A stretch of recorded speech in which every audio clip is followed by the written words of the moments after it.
Hey, All right, here we go. Like I said, I mean, this is the beginning of a new era of me producing on Zoom that will be available to YouTubers down the road. Like I said, we're about to start a new season, another season of NFL. The 106th season of the National Football League begins on September 4th with the world champion Philadelphia Eagles. Go Birds against the hated and five-time world champs, but not since families were built. Most of them, the Dallas Cowboys, and that's obviously going to be the beginning of a long season of interesting stuff. A lot of interesting things here, and we will be ready to go here in a few weeks. We'll have a few announcements later on after this, but it's not enough about me talking. We're going to go right into it. It is preseason. Preseason officially starts in unison tomorrow night, and let's look at this fantasy football thing where John and Matt, two obviously colleagues of mine, but also fantasy football experts more than I will ever be, will discuss their fantasy deal, everything, and whatever comes up. And maybe by the end of the night, they might even have a surprise for us. Surprise for all of us. But this is their show, fantasy football show, and they'll give you tips and other things to get prepared for the start of the season. So if you're listening, or if you get when you get this video, whatever, I'm sure you'll be writing your notes to help your fantasy team will improve. It's the do's and don'ts of fantasy football. And that's all the hell I have to say. The floor is y'all's. All right, all right. Well, we don't have like an opening music or anything, and I'm not some I don't have a great singing voice, so unless John sounds like I don't know, insert somebody's yeah, name, we don't have any. no, I was gonna say we could probably, throw in some music for it or a little blurb here, but it's it's welcome to 2025 fantasy football, and here we go. Yeah, yeah. Well, like you said, yeah, 2025 fantasy football. The when you we're now sitting here, what is it, August 6th? August 6th, so whatever, early August. Most of the redraft leagues haven't drafted yet, which is what we're going to be focusing mostly on. You know, Dynasty, they've already done their rookie drafts for the most part. There's best ball that's been going on since the Super Bowl, basically.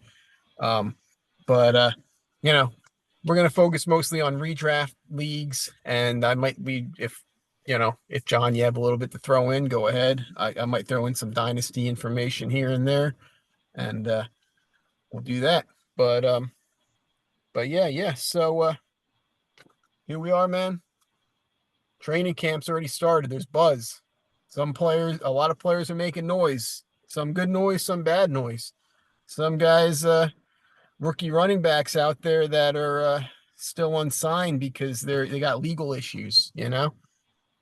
Quinshon Judkins. So, there's a lot of news, a lot of stuff going on right now. But before we get into the players, let's start off with the first thing, the draft, your fantasy draft. And there's a lot of different types of leagues out there, one quarterback, super flex, PPR, half PPR, tight end premium is now a thing. So I know you have at least one, your main league. I don't know if you have more than that, but what's your draft strategy for your league type? And obviously the strategy changes based upon obviously, the scoring, but also your draft position. Right. So our league is the main one is a 10-man league. It has like a lot of scoring, and mainly it's a half PPR league, which kind of helps in terms of like strategy wise. So we more lean on players that get the more points per reception. So basically it's that format, but I mean, I won 3 times in that league, and I've won in different spots, so it doesn't really matter in terms of like where you strategize. I'm going to talk about, like, I was going to talk about later on, give you some tips about mainly how I view it is the main thing in fantasy football is the value. You know, you want to draft players that have value, or in terms of like that. But that's the strategy that I would do. But mainly how I like do a draft. Like last year, I did 2 running backs, then I drafted a quarterback, then I drafted a running back, then I drafted my first receiver, I think it was. So it was kind of not a good strategy or something like that. But, I thought like that I valued running backs more because, I don't want to be waiting until, 7 or 8 for my second running back. I think that's kind of crazy. But some people do that. But that's what I do. So that's how I kind of strategize. Am I going to do that same strategy this year? This year, I'll say that I will plan to draft a quarterback late and get my main positions earlier. So, so this year, like, I'm still going to go running back, then I might go receiver, then I might go running back. I think that might be the new strategy this year because getting a top receiver, could also do good. But it all really depends on like the value of like the draft position also. Yeah. Yeah, exactly. The draft position, obviously, super flex changes certain things up with quarterback position. But yeah, for me, um, I'm my two main league redraft leagues are both super flex. They're both PPR, but they both have different starting rosters than most people. My starting lineup is one quarterback, or I should one quarterback, one running back, one receiver, one tight end, one super flex, and 3 regular flex. So for that, Definitely different than a lot of players. yeah, it's a little bit different. They everyone got tired of everyone just taking running backs all the time. So they initially went to uh just one quarterback, like no super flex, but like one of each, and then the flex, and then obviously with super flex starting to take off, we eventually converted to super flex also. But yeah, for that, so for me, it's like I only need one running back. That's always been my main thing. Is like I do hero. I always did hero RB, and but yeah, my draft strategy, even so, it's always been, like you said, value. Where's the value in the draft? Some years it's taking running backs early. Most years I've always dating way back to I've been doing fantasy since what 1999. Back in the day, back in the early Peyton Manning days, I was still taking receivers early, and that was back when everyone said, "Oh, you have to get 2 running backs in the first 3 rounds, and you have to get yourself a quarterback." And I used to always take. I was saying back then, no, let everyone else take the scraps. Grab all the top players early and then take scraps. I'll just start taking receivers, and I'll get the stud receivers, and I'll find value later on. So I was one of the original people that actually was like sort of a zero RB, hero RB type of build. Tight ends, some years I take a tight end early, some years I take them later. This year I'm looking later. Yeah. Brock Bowers is nice to have. What's that? I was gonna say I hate to tell you, but the tight end that I'm like banking on to have a good year, even better than Bowers, is Colts fan Tyler Warren. Well, yeah, I don't know about that. I think he'll be all right, but I wouldn't go crazy for him.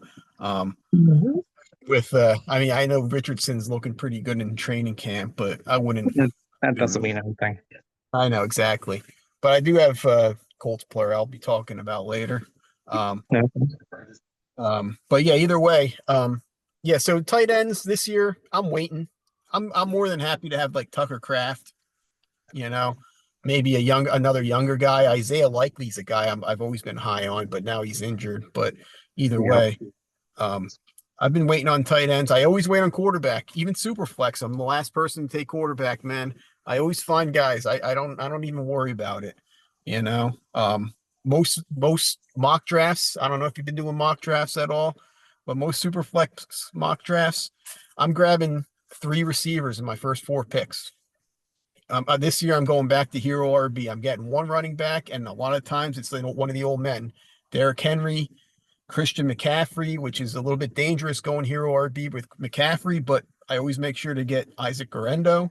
Um, but either way, I'm going for like 1 running back I can rely on, and I'm trying to get my advantage one way or another. I need to have an advantage somewhere on my team from everyone else, whether it's stud running backs, stud receivers, freaking Josh Allen and another stud quarterback, somewhere I got to look at my roster and I want to see that I have a clear advantage over everybody else in the league. Okay. And that's really but this year, last year, I actually was one of the few years where I was like, you know what, running backs early in the draft actually have value.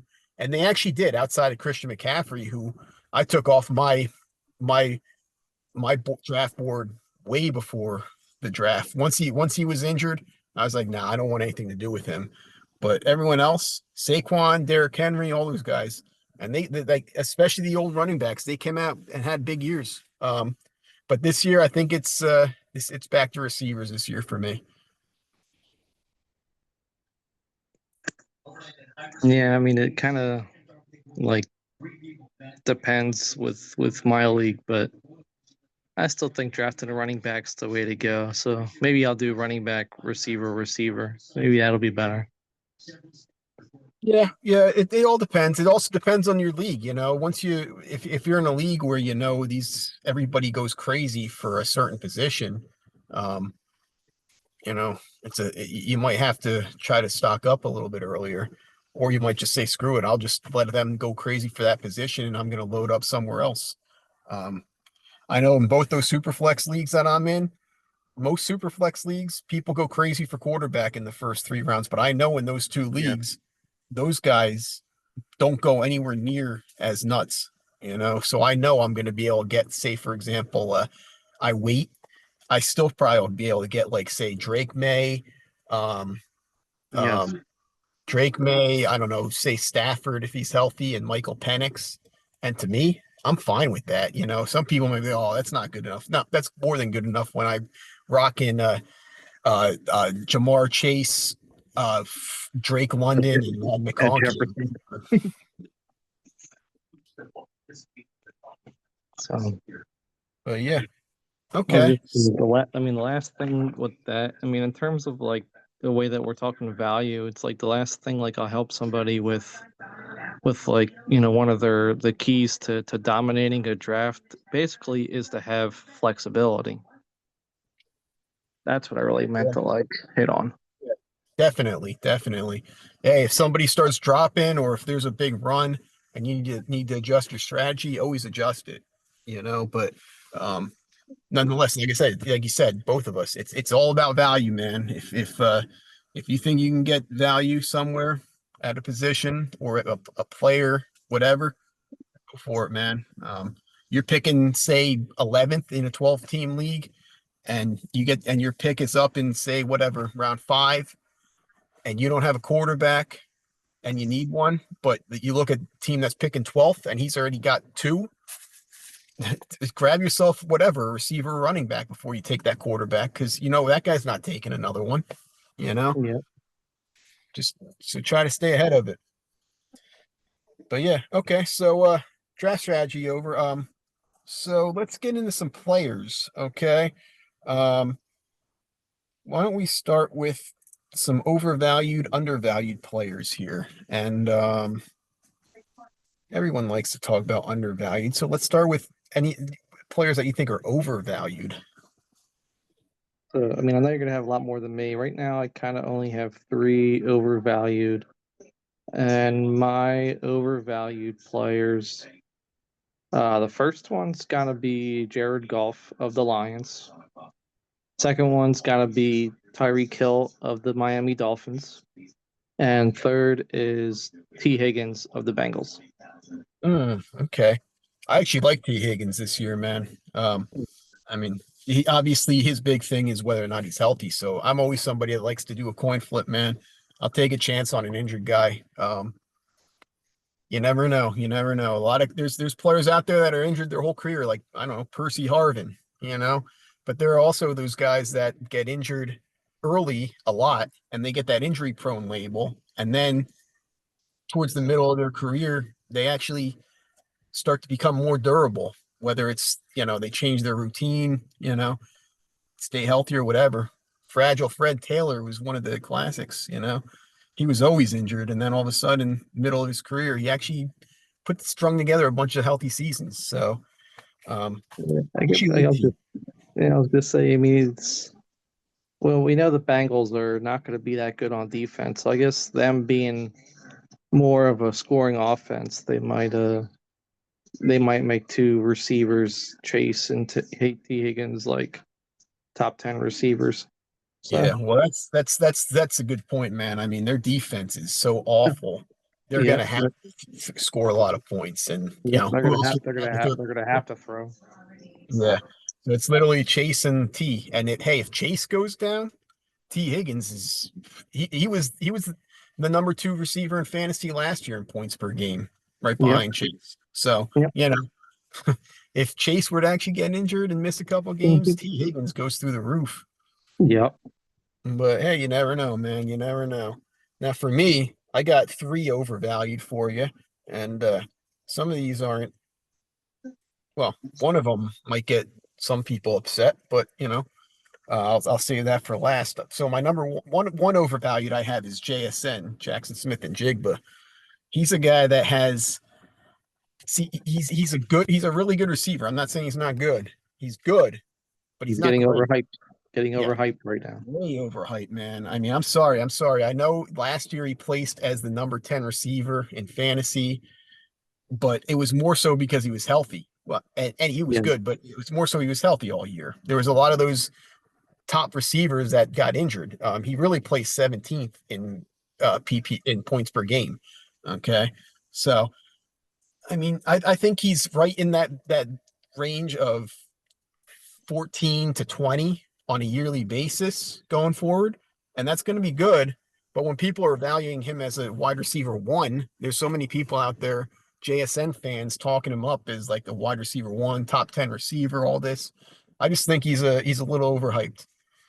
I mean, you think you like if he were to be available in the 4th or 5th round, would you get him? Like, It all depends on who else is available, man. Oh, that's one thing about draft strategy that I forgot to mention too is I like I like to draft players that good players on good offenses and good systems. You know, um, that doesn't mean that I won't draft a guy on a bad offense. I'll be happy to take Malik Neighbors. yeah, Some guys are just that good that it doesn't matter what offense they're in. But I mean, I was just saying that last year was Sam Darnold with a good coach. yeah, exactly. We don't like the guy, but he was in the right system. Yeah, right system, ton of talent around him. I mean, and he put up numbers until they got to playoff time, and then we saw the real Sam Darnold come out.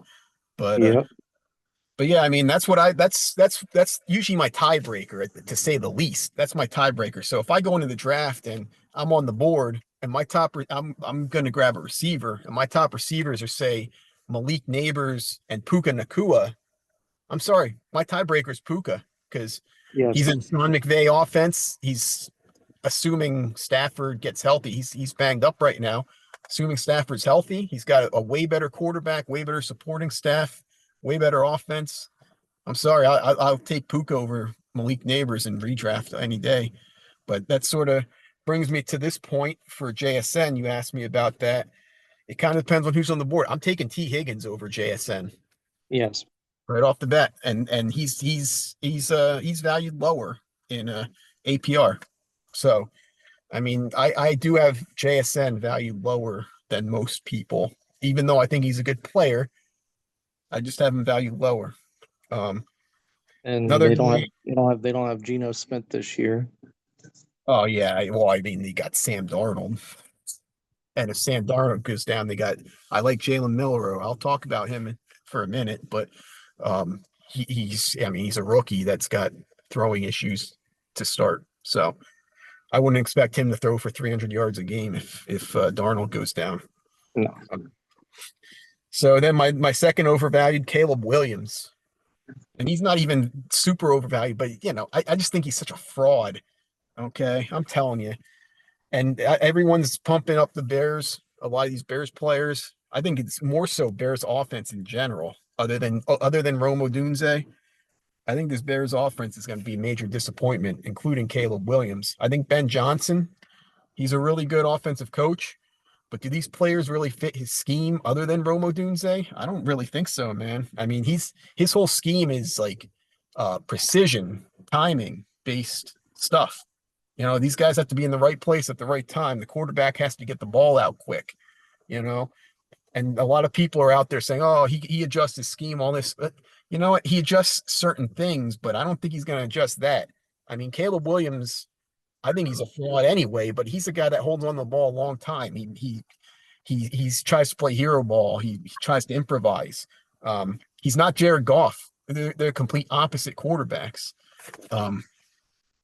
And I think, and I mean, he took 68 sacks last year, and everyone can go and blame the Bears offensive line. A lot of sacks fall on the quarterback, not the offensive line. So I just think I think Caleb's going to have a bad year this year. Maybe, and by the way, he's been awful in training camp from what I've heard. He hasn't been good. Rome's been pretty good, but yeah, I think this is going to be a transition year for the Bears, and that I just don't think Ben Johnson's going to come in and turn them into the next, I don't even know, the next Bengals offense or something. But my third overvalued, and this one might upset some people, especially here in Philly, but I think Saquon is going to be. Yeah. I'm not calling him overvalued because he's such a great player, but I got him more as like a bust, bust candidate. I mean, 482 touches last year. That's insane, man. It's insane. He's on the Madden curse this year. Yeah, Madden curse, but I don't put too much stock in that. But even so, Madden curse, 482 touches. I mean, look at the history of running backs that get 400 touches in a season, and look what they do the next year. It's not pretty. And we're talking about a guy in Saquon who does have a history of getting banged up pretty often. So usually when you finish the first running back, like RB overall one, you don't finish that the next year. Yeah, I know. There's just statistics with that. Yeah, and he does have a great offensive line, and Jalen Hurts, the whole team. He's got a ton of great talent around him, but I don't think it's going to be an issue if he doesn't play well when he's healthy. I just think he's going to get banged up. And he's going to go from like 2,100 yards to 1,600 yards. It's going to be a huge difference. I think he might go down to like 1,100 yards. Oh. But, I think he's going to miss some games. I mean, I want to talk about, my question that's on my head right now. So let's say the tush push got banned. Would you say that Barkley's value would have went up? Because I thought he would get more touchdowns. It definitely would have gone up. But, again, I'm not really – I'm going more so that I think he's going to be missing some time this year. Then he's just not going to play well. It's not going to be that. It's just I think he's going to miss time. But yeah, I mean, and then the fact is, let's be honest. I was talking about it over the offseason when we did our draft preview.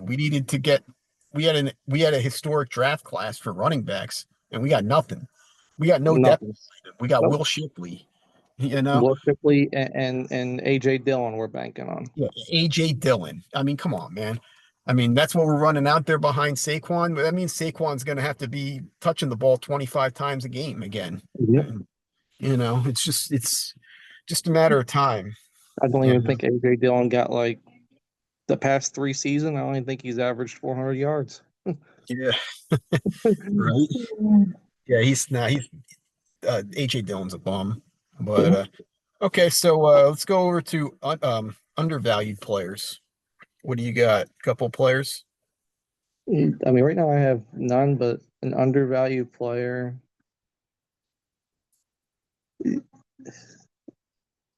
I mean, I want to say like I don't know if you would call him like a sleeper for being undervalued, but my undervalued would be uh Jawan Jennings of the 49ers.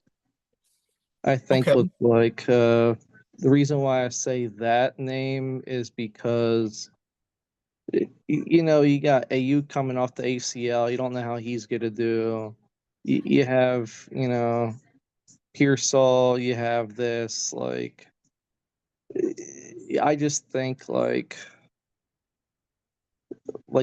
I just think like Jennings. Well, he had a good connection with Purdy like later in the thing, and Debo's not there, so that's why I think like if I were to draft the 49ers receiver, I'd probably go Kittle first, even though he's a tight end, but then I would go Jennings, then Pearsall. Okay. Okay.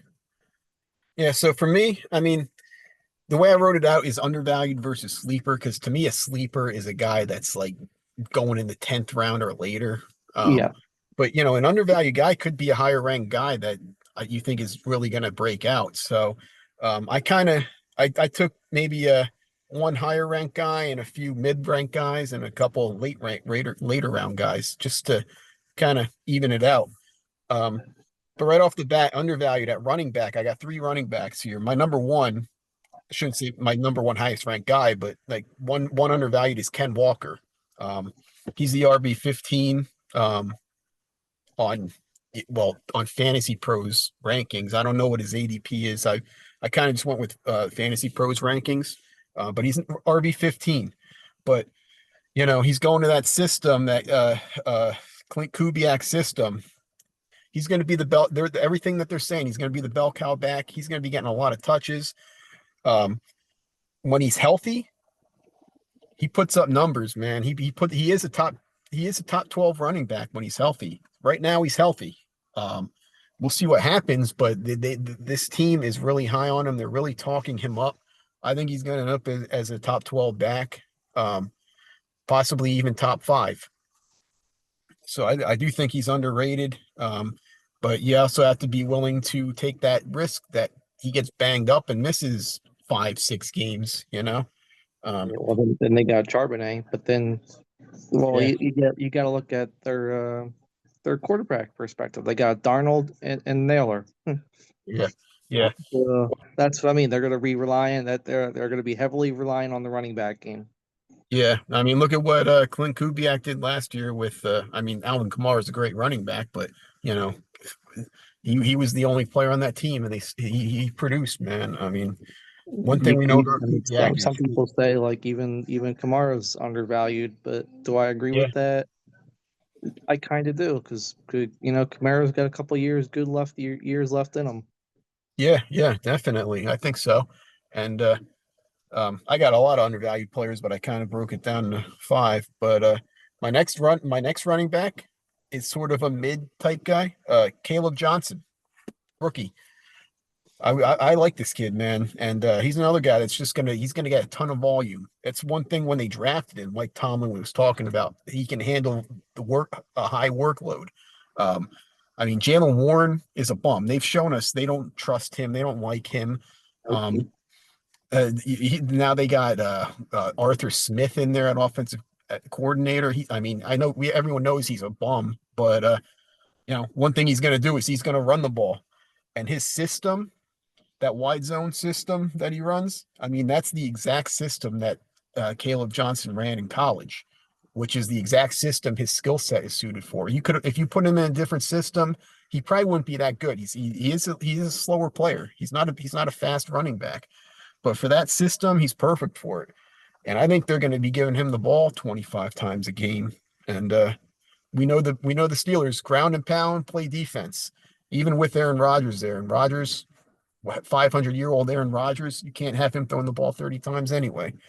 Um, and then my third undervalued running back, Jordan Mason. He's right now running back 40. I think this guy, if this guy, when, I shouldn't say if, well, I shouldn't say when, I should say if, but when Aaron Jones gets banged up, which happens almost every year except for last year, Jordan Mason is the guy that they went out to get to be the number 2 running back to potentially take over. And he was the backup to McCaffrey last year. Exactly, exactly. And he played really well. And Kevin O'Connell, that system, we know that system, man. They get their guys the ball. He gets production out of all his players, running backs, receivers, quarterbacks, tight ends, everyone. He gets them all involved, gets them the ball in space.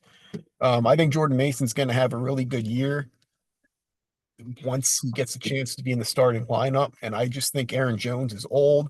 He's always banged up anyway. I think Jordan Mason is going to be in the starting lineup by midseason. They said right now that he's projected to get the early down work, and Jones will get the passing down. Yeah, right. Yeah, I see that too. I saw that too. So I got 2 receivers for you too, real quick. Number 1, you guys are going to start calling me a hater soon because I already talked about Saquon as overrated, but I got George Pickens as underrated at wide receiver 31. Bottom line, he seems motivated. He's getting great reviews out there in Dallas. There's no other target competition as the number 2 receiver. I mean, what do they got? Jake Ferguson? They got no receivers. So he's going to be getting the ball. He's running a full route tree now. He's, back in Pittsburgh, his route tree was basically you go run a fly pattern and catch the ball.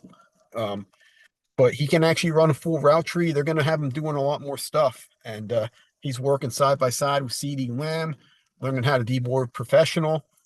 I do think he's going to have a big year this year.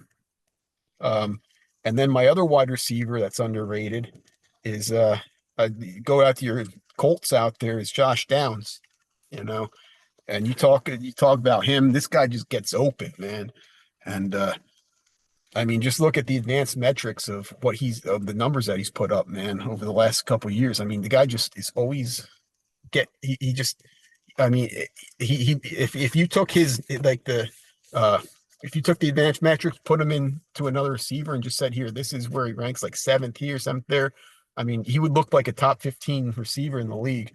But, obviously we know he's been playing with bad quarterbacks. He has another bad quarterback again this year, possibly 2, depending on how many different quarterbacks start out there. But he's good, man. He's good. I think he's going to get the ball a lot. You look at the receivers out there. Michael Pittman, I don't like. A.D. Mitchell looks like a fraud. I know you like Tyler Warren, and he'll be good. But I think Josh Downs is going to be the guy that's like the number 1 receiver. I mean, they also talk about Alec Pierce too, but I like Downs over Pierce. Yeah. Pierce is nice deep threat. And then I'm just going to throw out a couple rookies that just people to keep an eye on. Not all of them are rookies, but just some like late round guys. Most of them are going to be undrafted in redraft leagues. A lot of them, though, for dynasty purposes, if somehow some of these guys are actually on the waiver wire, I'd be picking them up. Otherwise, some of these guys I might be trying to trade for, or at least have stars on them. Watch on my watch list. So Jalen Milroe. Actually, I got Jalen Milroe and Joe Milton, 2 quarterbacks, as my 2 quarterbacks I'm watching. Both of them are kind of similar. They're both great guys that can really run the ball. Both guys needed to come into the league, needed to work on their quarterback game, but both guys have the same sort of reviews, man. These are guys that are great leaders, guys that other players will go to war with, and they got that elite work ethic. What people say about them is kind of similar to what people have been saying about Jalen Hurts when he was drafted, So I got my eye on them. I do have Milroe on one of my dynasty teams I was able to get. Other guys, running backs, Ja'Cory Krosky-Merritt. Everyone's heard a ton about him. Jarquez Hunter's a guy to keep an eye on, but they just signed Kyron Williams. But, Kyron goes down, He's the guy to keep an eye on. Rashard Smith is making some noise. LaQuint Allen, Raheem Sanders. That's more of a dynasty taxi squad type player, but keep an eye on him. You know, um, out there in the Chargers, we already know Najee Harris might not even play. They really don't have much after Omarion. So Raheem Sanders could be a guy that actually steps up. Receivers, Torrey Horton, one of my guys, one of my day 3 receivers in the draft. He's making a ton of noise. I got him. I got Keandre Lambert Smith on another team. He's making a ton of noise. He already caught a touchdown in the Hall of Fame game. Nick Nash is a guy that I really like as another day 3 receiver. Bunch of tight ends. I told you this was an elite tight end class. I got all these guys between my 2 dynasty teams. Elijah Arroyo is making a ton of noise.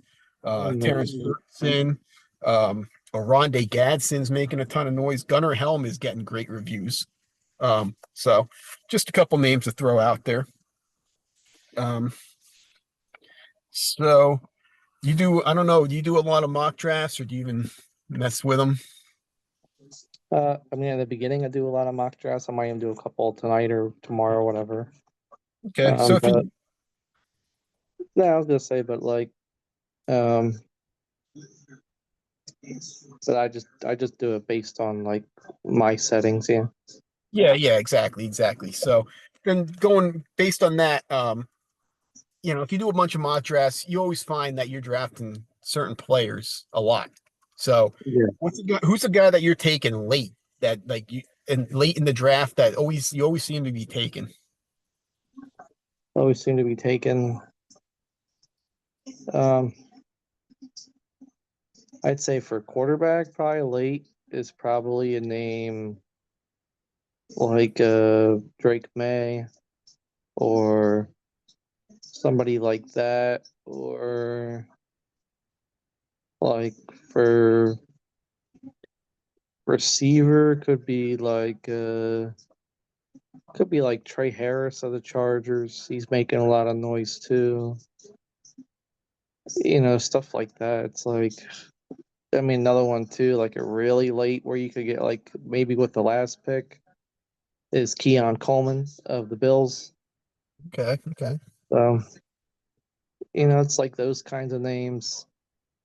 Running back, it's like the only one that I would probably do late would probably be Jordan Mason, just because you can get him late and he just it kind of you're hopefully you're kind of hoping Aaron Jones goes down or takes less snaps and gives it more to Mason this year. Okay.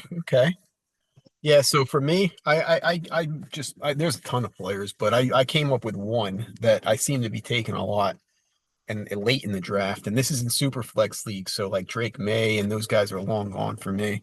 But I'm looking at receiver. I'm looking at Darnell Mooney.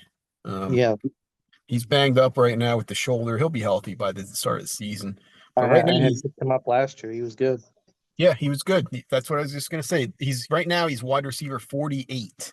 But he was And really good this year. has a good connection with Penix already. Yeah. They were hooking up in camp early before he got banged up. But even last year, a lot of it was with Kirk Cousins, but still, if you look at everyone loves Drake London, and I think Drake London's going to have a really good year. But you look at last year through week 16, Darnell Mooney had scored just 13 less fantasy points than Drake London. Wow. I mean, he was literally a top 10 receiver for most of the year last year. I was trying to trade him. I had him on my Dynasty team, and that team was I took over a really bad team, so it was in rebuild mode. I was trying to trade him for draft picks. Nobody wanted him. And it's the same this year. Nobody wants the guy. So I'll be happy to take him late in the year, and it might not be a guy that goes for 1,300 yards and 10 touchdowns, but I'll be happy to take 1,000 yards and 7 touchdowns from a late round pick. Yes. So I got one. I was gonna say, you were talking about other rookies like Caleb Johnson. Like what rookies do you Like, are you trying to draft this year? Oh my God. Well, a lot of those guys I just named. Um, there's a couple guys I'm gonna hold off on saying because we do have a couple more things here.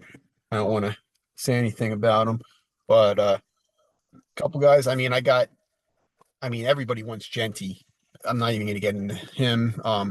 Omarion Hampton is now shot up the draft board since Najee Harris got injured. Um, depending on where you can get him, I'd be willing to take a chance on Travis Hunter. Um,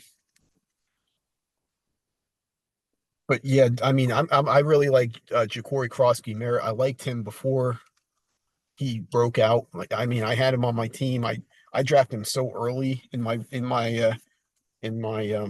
rookie or my dynasty rookie draft. Like I actually had to trade him. There was one guy in my league is a Redskins fan. He he was so pissed off because I took him right before his pick and at the beginning of the third round. But he in the other league that I'm in, he's in the other league. He took the guy in the second round. So I was like, you know what, I'm not gonna miss out on him in both leagues. So I took him right before that guy. I was picking 301, first pick of the third round. And back then he was going like late fourth round. And I was just I took him and the guy's like, oh, you bastard, you bastard. I'm like, yeah, hey man, that's how it goes. He started sending me all kinds of crazy trades. So I had to take it, and he was all pissed off. I'm like, dude, I think you're gonna end up winning this trade anyway. So I mean, in the end, he offered me what he I gave him JCM and Terry McLaurin, and he gave me a 2027 second round pick. Um, which I drafted JCM in the third round. So I moved up around with that. So he gave me a second round pick. He gave me Jameson Williams, Brandon Ayuk, which I'm not too thrilled with, but I figured once he's healthy, maybe I can trade him. And Demario Douglas, Pop Douglas, who I'm hoping to kind of trade for draft picks. But he's just sending me all these crazy trades, and it's like, dude, this is a third round pick.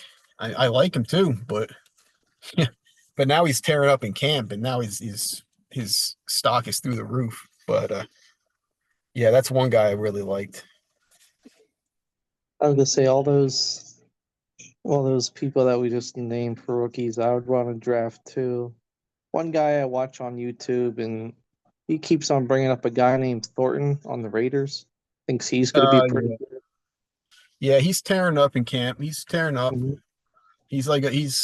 I wasn't a big fan of him, but it could be the Tennessee bias. A lot of these Tennessee receivers come out and they're big and they're fast and then they do nothing in the NFL. So I don't know, maybe I overlooked him, but we'll see. So, I mean, there's some good rookies. But yeah, I think we touched pretty much on all of them. I was going to go back to Rob for a minute because, in this year's draft class, Rob was like, "Oh, there's not a good bunch of rookie running backs and this and that." Well, we kind of just proved them wrong there. There's a whole bunch of value that you can get in drafts this year. Oh no, this was a load. This isn't just Oh, it's not a good. This is a loaded draft class for running backs. yeah, This was the year to get a running back if you needed yeah, one. yeah, yeah. He was telling us that there wasn't one, Yeah, and I remember. I remember. He also said there were no there's like 10 receivers. of them out there. Yeah. Yeah, I said you also said there were no receivers, no tight ends. I said this was loaded and all those except, maybe there wasn't an elite receiver. Other than that, the depth was crazy good. The tight end class was loaded. The running back class was loaded. The quarterback class sucked. And it's like, okay, just because the quarterback class sucks doesn't mean that the whole draft sucks. But yeah, that's the ESPN take out there. If the quarterback Yeah, sucks, then everything else sucks. Yeah, the ESPN, and now the NFL Network is basically ESPN. Yeah, yes, yeah, So right. it came it's like, today. so the bias will continue. The money grabbing and bias and Stephen A. Smith appearing on up to the minute and all these other shows will start to produce. Where's Skip Bayless when you need him? Yeah, I Anyway, know. but anyway, back to the seriousness. I mean, I said, y'all did a great job here. I mean, like I Well, said, hey, we got two quick things to talk about yet. all right. Well, Yeah, two last things. I'm Yeah. not in no rush. Just get it out. Get it out. Yeah, all right. I mean, this one I kind of threw in, well, not too long ago, so you might not have anything, John, but like everyone's looking for this year's Bucky Irving. Yes. You have a guy that you think could be that? Could it be that for running back? Yeah, like the rookie, the day three rookie running back that just goes off, has a big year. Well, it has to be a rookie. I mean, that's what Bucky Irving was last year. But if you got like a second year guy that you really think could come out of nowhere, it's more like let's say more so a guy that could come out of nowhere and just be a top 15 running back. I mean, I still think Bucky Irvin's gonna have a good year, but to find the next one, I mean, to go out on a limb. I mean, he's definitely not like a second year player or whatever. I just think like that could be the next Bucky Irvin would be the Washington running back, Brian Johnson. You mean Ja'Cory Krosky Merritt? Well, that or for a rookie year, second year, yeah, I guess I would have to say that. Yes. Yeah. All right. I Yeah. was thinking Brian Robinson, but like those I two, got you. but Brian Robinson, like if he were to go off, this would be the year to go off. Okay. Well, for me, I'm going with a guy. This is a deep pick here. But hey, Bucky Irving last year would have been a deep pick. Nobody wanted him. So Nope. I'm going with Taj Brooks, running back from Cincinnati. 6th round pick out of Texas Tech. Um, he's making some noise in camp, man. He's a guy I got on one of my dynasty teams as well as an undrafted rookie. Um, but this guy can play, man. And he can catch the ball too. He's at 25. He's on the Bengals. Yeah, he's Wow. they already cut Zach Moss. He's good enough. He's already surpassed Zach Moss. He's all he's got to move up to number 2 is he's got to pass Samaje Perine. Uh, And He'll that's I'll move up there. yeah. So I mean, right off the bat, I'm looking at him as the number 2 running back there, late round draft pick, just like Bucky Irving came in the year as the number 2 running back behind a mediocre running back in Rashad White. Yeah. Todd White. Yeah. He's coming in here behind Chase Brown, who he's a nice player, but he's nothing special. Let's be honest. If Chase Brown gets banged up and Taj Brooks comes in, I think he's going to have a really good year, man. He's had 25 receptions in each of the last 3 years. He came into at the combine 5'9", 214 pounds, ran a 4.5 240, so he wasn't elite speed. But his athleticism is really good. His athleticism score at the combine was ranked 7th amongst all running backs. Like I said, he's generating a ton of buzz at camp. He's really looking good, shooting up the draft board. And there's actually one of the coaches out there already compared him to Emmitt Smith.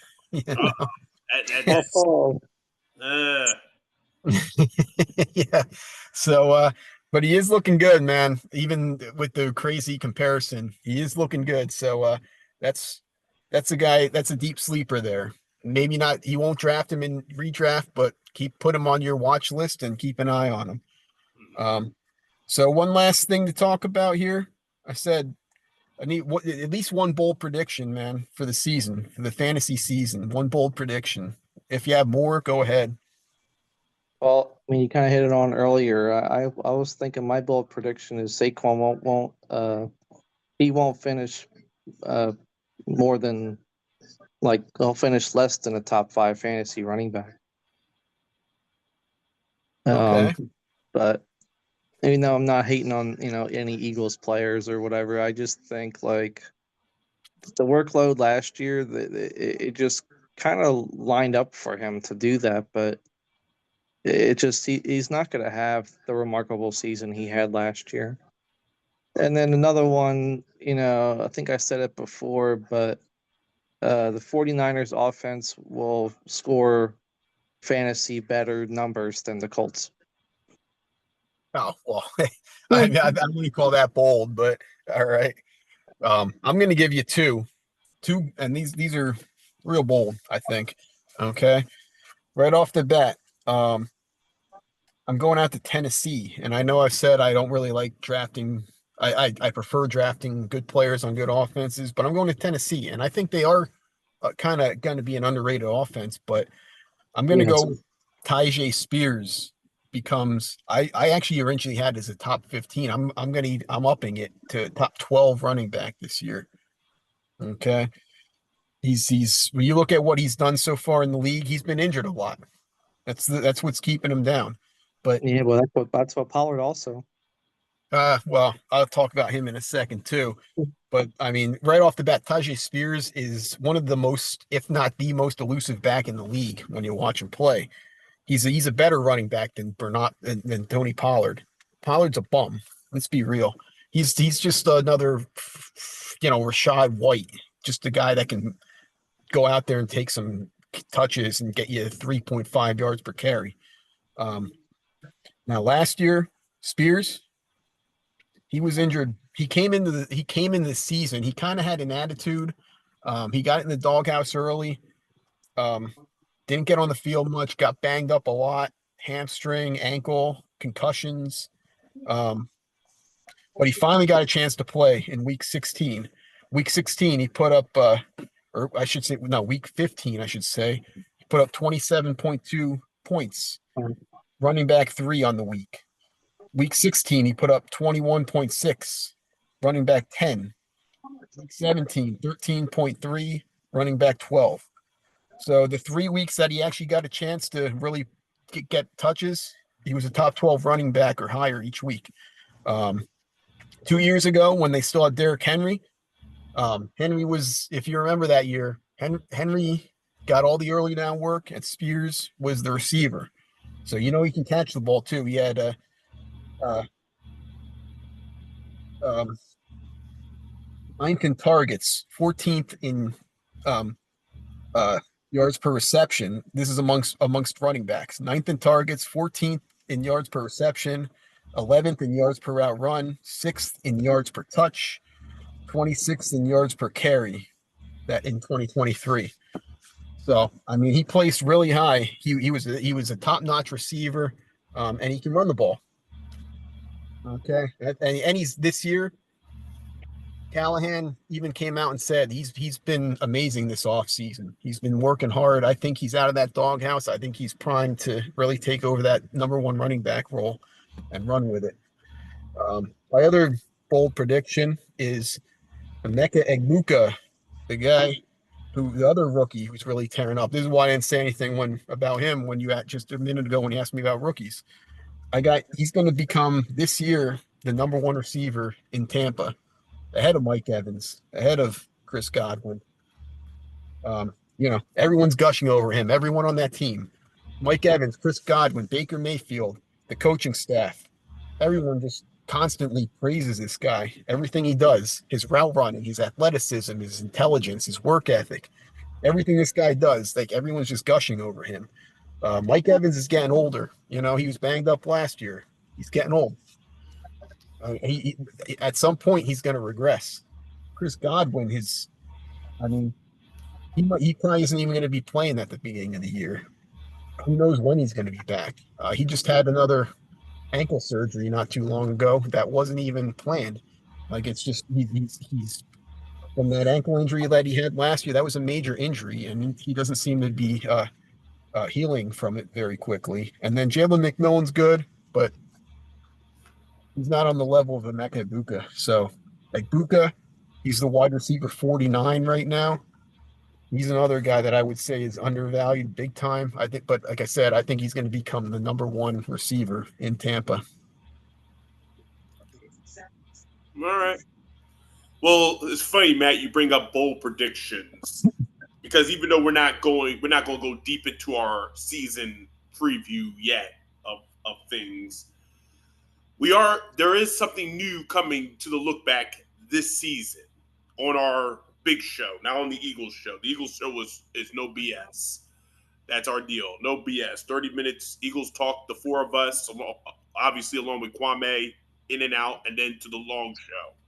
But there is something new this year, and I stole it from my buddies at the NASCAR podcast, called Accountability/Bold Prediction.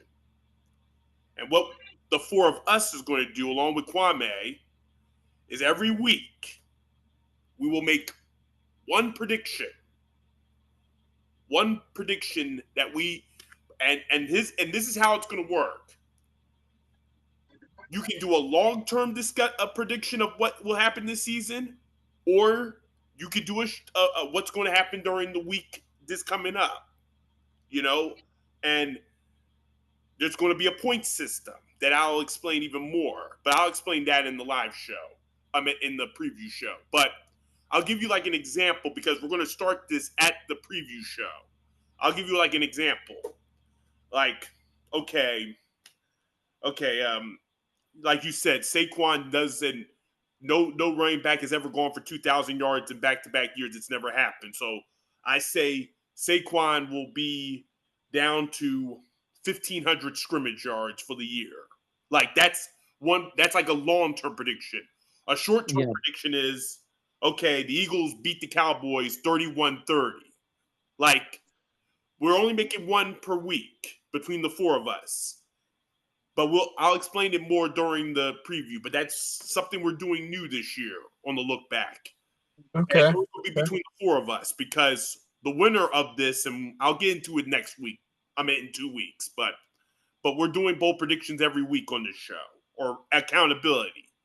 Bold prediction is a week, or accountability is long term that relates to a bold prediction. So, but like I said, this has been a good episode. I thank y'all too for what y'all do.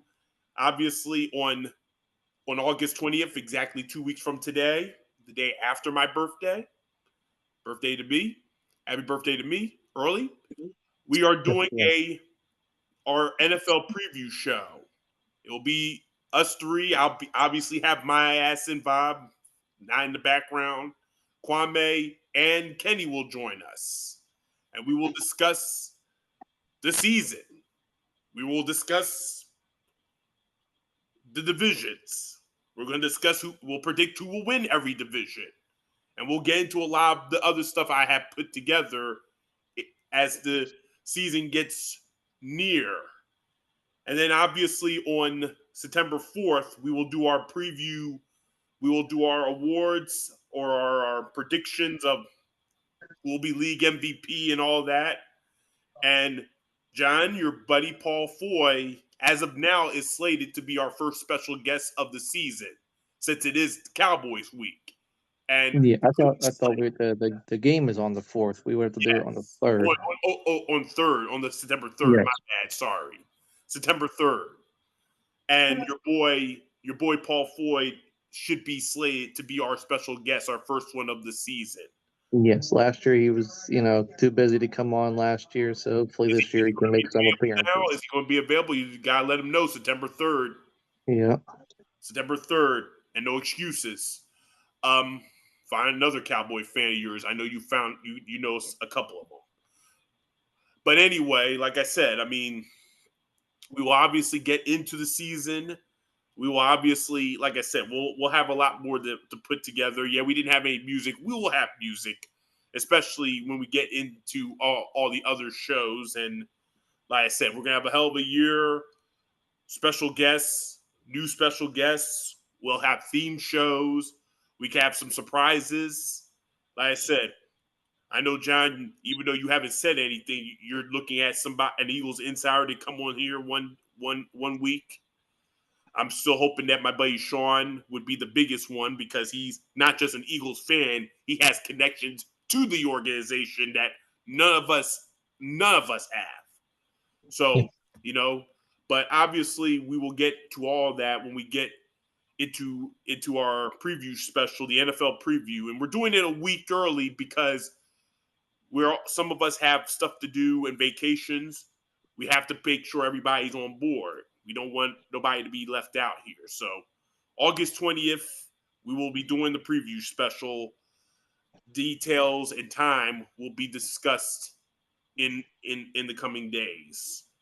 But that's all we have for this episode of this preview of the football fantasy. Hopefully your team gets it, and we will see ya in 2 weeks on the 20th. NFL preview and a lot of other stuff to get done as well. That's it.